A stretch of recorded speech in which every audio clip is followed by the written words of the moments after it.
अपन इरादा। प्यार सिखाकर जिसने मुख मोड़ा है, बीच सफर में आकर जिसने साथ छोड़ा है, ऐ खुदा उसे सलामत रखना जिसने मेरा दिल तोड़ा है।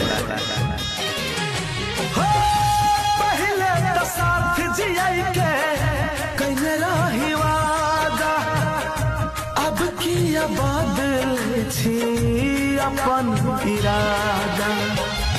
केकरो सिखबला पर की हो गोरिया रे, केकरो सिखबला पर की अपने तुमान से मेहंदी सजाई हा जान गे